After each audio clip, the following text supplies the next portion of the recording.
ওম শান্তি। আজকের মুরলির তারিখ 2/11/2020 প্রাত মুরলি। বাপদাদা মধুবন। মিষ্টি বাচ্চারা, এ হলো পুরুষোত্তম সঙ্গম যুগ। পুরনো দুনিয়া বদলে এখন নতুন হচ্ছে। তোমাদের এখন পুরুষার্থ করে উত্তম দেব পদের অধিকারী হতে হবে। প্রশ্ন: সার্ভিসেবল মানে সেবাধারী বাচ্চাদের বুদ্ধিতে কোন কথা সর্বদা স্মরণে থাকে? উত্তর: তাদের স্মরণে থাকে যে ধন দান করলে তা কখনো সমাপ্ত হয় না। সেই জন্য তারা রাত দিনের নিদ্রাও ত্যাগ করে জ্ঞান ধন দান করতে থাকে, ক্লান্ত হয় না। কিন্তু নিজের মধ্যেই যদি কোনো অবগুণ থাকে, তখন সেবা করারও উৎসাহ আসতে পারে না। ওম শান্তি। মিষ্টি মিষ্টি বাচ্চাদের প্রতি আত্মিক বাবা বসে বোঝায়। বাচ্চারা জানে যে পরমপিতা রোজ রোজ আমাদেরকে বোঝায়, যেভাবে ঠিক রোজ টিচার পড়ায়।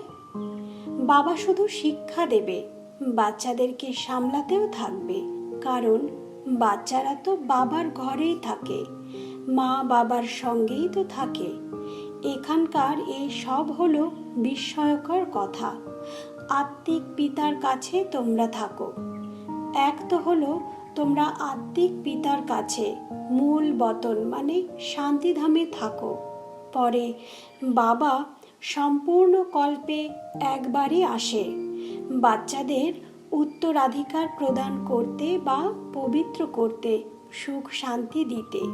তাহলে অবশ্যই নিচে এসে থাকবে, তাই না? তখন এখানে তোমরা বাবার কাছে থাকো। এতেই মানুষ বিভ্রান্ত হয়ে পড়ে। মহিমাও রয়েছে, সাধারণ শরীরে প্রবেশ করে। এখন সাধারণ শরীর কোথাও থেকে উড়ে তো আর আসবে না, নিশ্চয়ই মানুষের শরীরেই এসে থাকে। সেটাও তো বাবা বলে দেয় যে আমি এই শরীরে প্রবেশ করি। তোমরা বাচ্চারা এখন বোঝো যে বাবা এখন আমাদের স্বর্গের উত্তরাধিকার প্রদান করতে এসেছে। অবশ্যই আমরা এখন যোগ্য না, পতিত হয়ে গেছি। সকলে বলেও যে হে পতিত পাবন এসো, এসে আমাদের পতিতদের পবিত্র করো। বাবা বলে আমাকে প্রত্যেক কল্পে পতিতদের পবিত্র করার ডিউটি মানে কর্তব্য প্রাপ্ত হয়েছে। হে বাচ্চারা, এখন এই পতিত দুনিয়াকে পবিত্র করতে হবে। পুরনো দুনিয়াকে পতিত, নতুন দুনিয়াকে পবিত্র বলা হবে। অবশ্যই পুরনো দুনিয়াকে নতুন করার জন্য বাবা এসেছে। কলিযুগকে তো কেউই নতুন দুনিয়া বলবে না। এ হলো বোঝার মতো বিষয়, তাই না? কলিযুগ হলোই পুরনো দুনিয়া। বাবাও অবশ্যই আসবে পুরনো আর নতুনের সঙ্গমে। যখন কোথাও গিয়ে তোমরা বোঝাও, তখন বলো এ হলো পুরুষোত্তম সঙ্গম যুগ। বাবা এসেছে। সমগ্র দুনিয়ার এখন এমন কোনো মানুষ নেই যারা জানে যে এ হলো পুরুষোত্তম সঙ্গম যুগ। অবশ্যই তোমরা সঙ্গম যুগে রয়েছ, তবেই তো বোঝাও। মূল কথাই হলো সঙ্গম যুগের। তাই পয়েন্টগুলো অত্যন্ত জরুরি। যে কথা কেউই জানে না সেটাই বোঝাতে হবে। তাই বাবা বলছে যে এই কথা অবশ্যই লিখতে হবে যে এ হলো পুরুষোত্তম সঙ্গম যুগ, নবযুগ, অর্থাৎ সত্যযুগের চিত্রও তো রয়েছে। মানুষ কি করে বুঝবে যে এই লক্ষ্মী নারায়ণই হলো নতুন দুনিয়ার মালিক? চিত্রের উপরে এই কথা অবশ্যই লেখা চাই যে পুরুষোত্তম সঙ্গম যুগ। এটা অবশ্যই লিখতে হবে, কারণ এটাই হলো মূল কথা। মানুষ মনে করে যে কলিযুগের শেষ হতে এখনো অনেক বছর বাকি আছে, সম্পূর্ণ ঘোর অন্ধকারে রয়েছে। তাই তাদের বোঝাতে হবে যে নতুন দুনিয়ার মালিক হলো এই লক্ষ্মীনারায়ণ। এনারা হলো সম্পূর্ণতার প্রতীক। তোমরা বলো যে এখন এই রাজ্য স্থাপিত হচ্ছে, গানও রয়েছে না, নবযুগ আসছে, এখন অজ্ঞানতার নিদ্রা থেকে তাই জাগো। তোমরা এটা জানো যে এখন হলো সঙ্গম যুগ, একে নবযুগ বলা যাবে না, সঙ্গমকে সঙ্গম যুগই বলা হয়। এ হলো পুরুষোত্তম সঙ্গম যুগ, যখন পুরনো দুনিয়া সমাপ্ত হয় আর নতুন দুনিয়ার স্থাপনা হয়। মানুষ থেকে দেবতায় পরিণত হচ্ছে, রাজযোগ শিখছে। দেবতাদের মধ্যেও উত্তম পদ হলো এই লক্ষ্মীনারায়ণের। এনারাও তো মানুষ, এনাদের মধ্যে দৈবী গুণ রয়েছে, তাই দেবী দেবতা বলা হয়। সর্বাপেক্ষা উত্তম গুণ হলো পবিত্রতার, সেই জন্যই তো মানুষ দেবতাদের সামনে গিয়ে মাথা নত করে। এই সমস্ত পয়েন্টগুলো বুদ্ধিতে ধারণ তাদেরই হবে যারা সেবাতে তৎপর থাকে। কথায় বলে, ধন দান করলে ধন শেষ হয় না। অনেক কিছু বোঝানো হতেই থাকে। জ্ঞান তো অতি সহজ, তবুও কারোর ধারণা ভালো হয়, আবার কারোর হয় না। যাদের মধ্যে অবগুণ রয়েছে তারা সেন্টার সামলাতে পারে না। তাই বাবা বাচ্চাদেরকে বোঝায় যে প্রদর্শনীতেও সরল সরল শব্দ ব্যবহার করা উচিত। বোঝানো উচিত যে পুরুষোত্তম সঙ্গম যুগই হলো মূল কথা। এই সঙ্গমেই আদি সনাতন দেবী দেবতা ধর্মের স্থাপনা হচ্ছে। যখন এই ধর্ম ছিল তখন আর কোনো ধর্ম ছিল না। এই যে মহাভারতের লড়াই, সেটাও ড্রামায় নির্ধারিত। এটাও এখনই স্পষ্ট হয়, আগে কি আর ছিল নাকি? 100 বছরের মধ্যেই সব কিছু সমাপ্ত হয়ে যাবে। সঙ্গম যুগের কমপক্ষে 100 বছর তো চাই, তাই না? সমগ্র নতুন দুনিয়া তৈরি হবে। নিউ দিল্লি নির্মাণ করতে কত সময় লেগেছিল?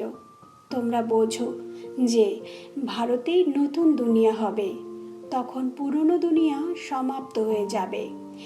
কিছু তো রয়ে যায়, প্রলয় তো হয় না। এ সমস্ত কথা তো বুদ্ধিতে থাকে। এখন হলো সঙ্গম যুগ। নতুন দুনিয়ায় অবশ্যই দেবী দেবতারা ছিল, পুনরায় তারাই তো থাকবে। এ হলো রাজযোগের পড়া। যদি কেউ ডিটেলে বোঝাতে না পারে তবে শুধু একটা কথা বলো, পরমপিতা পরমাত্মা যিনি সবার পিতা, ওনাকে তো সকলেই স্মরণ করে। তিনি আমাদের অর্থাৎ সমস্ত বাচ্চাদেরকে বলে, তোমরা অপবিত্র হয়ে গেছো, আহ্বানও করো, হে পতিত পাবন এসো, এরকম বলে। এটা তো সত্যি যে কলিযুগ হলো পতিত আর সত্যযুগ হলো পবিত্র। এখন পরমপিতা পরমাত্মা বলে, দেহ সহ এই সকল পতিত সম্বন্ধ ত্যাগ করে মামেকম স্মরণ করো, মানে আমাকে স্মরণ করো, তাহলেই তোমরা পবিত্র হয়ে যাবে। এ হলো গীতারই কথা। যুগও তো গীতারই। গীতা সঙ্গম যুগেই গাওয়া হয়েছিল, যখন বিনাশ হয়েছিল। বাবা রাজযোগ শিখিয়েছিল, রাজ্য স্থাপন হয়েছিল, পুনরায় অবশ্যই হবে। এই সব কিছুই আত্মিক পিতাই বসে বোঝায়। চলো, এই শরীরে যদি না এসে অন্য কারোর মধ্যেও আসে, যুক্তি তো বাবারই, তাই না? আমরা এনার মানে ব্রহ্মার নাম তো নিই না। আমরা শুধু বলি, বাবা বলে আমায় স্মরণ করো, তবেই তোমরা পবিত্র হয়ে আমার কাছে চলে আসবে। কত সহজ! শুধু আমাকে স্মরণ করো আর 84 চক্রের জ্ঞান বুদ্ধিতে রাখো। যে ধারণা করবে সে চক্রবর্তী রাজা হবে। এই বার্তা তো সব ধর্মাবলম্বীদের জন্যেই। ঘরে তো সবাইকেই ফিরে যেতে হবে, আমরাও ঘরেরই পথ বলে দিই। পাদ্রী ইত্যাদি যে কোনো কাউকেই তোমরা বাবার সমাচার দিতে পারো। তোমাদের খুশির পারদ অনেক চড়ে থাকা উচিত। পরমপিতা পরমাত্মা বলে, মামেকং স্মরণ করো, তবেই তোমাদের বিকর্ম বিনাশ হবে। সকলকে এটাই স্মরণ করাও। বাবার সমাচার শোনানোই নম্বর 1 সার্ভিস। এখন হলো গীতারও যুগ। বাবা এসেছে, তাই সেই চিত্রই শুরুতে রাখতে হবে। যারা মনে করে আমরা বাবার সমাচার দিতে পারবো, তাদের তৈরি থাকা উচিত, হৃদয়ে আসা উচিত যে আমরাও অন্ধের লাঠি হব। এই সমাচার যে কোনো কাউকেই দিতে পারো। বিকের নাম শুনলেই মানুষ ভয় পায়, তাদের বলো আমরা শুধু বাবার সমাচার দিই। পরমপিতা পরমাত্মা বলেন, আমাকে স্মরণ করো, ব্যাস। আমরা কারোর গ্লানি করি না। বাবা বলে, আমাকে স্মরণ করো, আমি হলাম সর্বোচ্চ পতিত পাবন। আমাকে স্মরণ করলে তোমাদের বিকর্ম বিনাশ হবে। এটা নোট করো, এ হলো অত্যন্ত কাজের জিনিস। হাতের উপরে বা বাহুতে মানুষ অক্ষর লেখায় না, যাকে উল্কি বলে।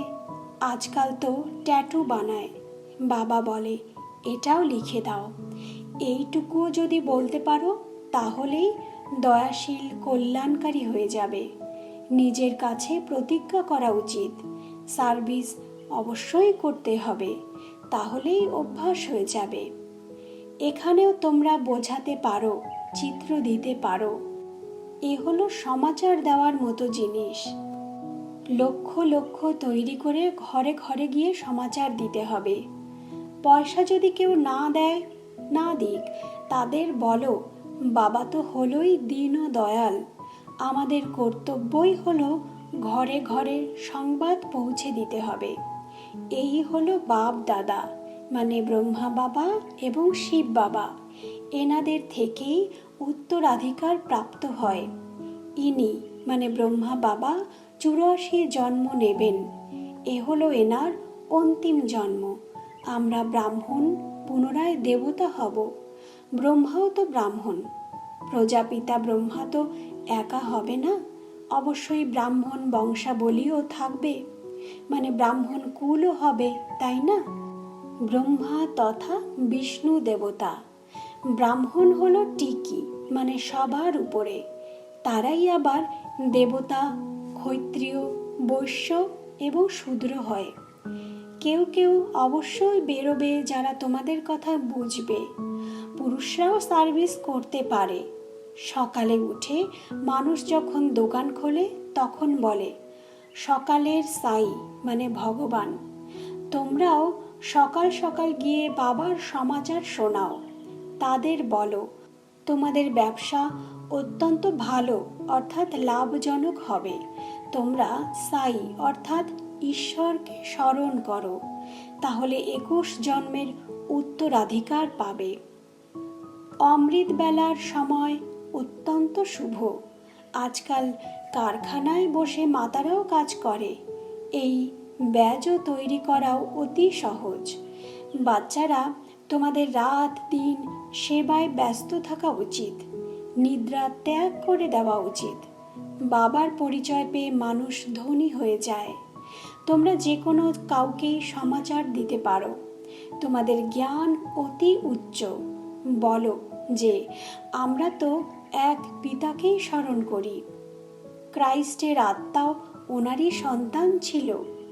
আত্মারা তো সবাই ওনারই সন্তান। সেই গড ফাদারই বলে, আর কোনো দেহধারীকে এখন স্মরণ করো না। তোমরা নিজেদের আত্মা মনে করে একমাত্র পরমপিতা পরমাত্মাকেই স্মরণ করো, তবেই বিকর্ম বিনাশ হবে, আমার কাছে চলে আসবে। মানুষ তো পুরুষার্থ করে ঘরে ফিরে যাওয়ার জন্য, কিন্তু যেতে তো কেউই পারে না। দেখা যায় যে বাচ্চারা এখনো অত্যন্ত ঠান্ডা হয়ে বসে আছে, অতটা পরিশ্রম করতে পারে না, নানান বাহানা অজুহাত দিয়ে থাকে। এতে অনেক সহ্যও করতে হয়।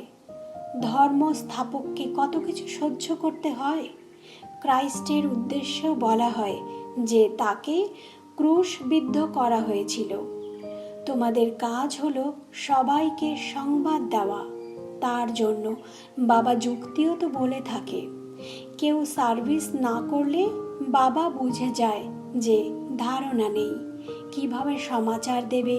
বাবা তার পরামর্শও তো দেয়। ট্রেনেও তোমরা এই সমাচার দিতে থাকো। তোমরা জানো আমরা স্বর্গে যাই, কেউ কেউ শান্তিধামেও তো যাবে, তাই না? পথ তো তোমরাই বলে দিতে পারো। তোমাদের অর্থাৎ ব্রাহ্মণদেরই যাওয়া উচিত। আছে তো অনেকেই, ব্রাহ্মণদের কোথাও তো রাখতে হবে, তাই না? ব্রাহ্মণ দেবতা ক্ষত্রিয়, প্রজাপিতা ব্রহ্মার সন্তান তো অবশ্যই হবে। আদিতে ব্রাহ্মণই তো রয়েছে। তোমরা ব্রাহ্মণরা হলে সর্বোচ্চ, ওই ব্রাহ্মণেরা হলো গর্ভজাত। ব্রাহ্মণ তো অবশ্যই চাই, তা না হলে প্রজাপিতা ব্রহ্মার সন্তান ব্রাহ্মণেরা কোথায় গেল? ব্রাহ্মণদের মানে লৌকিক ব্রাহ্মণদের তোমরা বসে বোঝাও, তবে তারা তৎক্ষণাৎ বুঝে যাবে।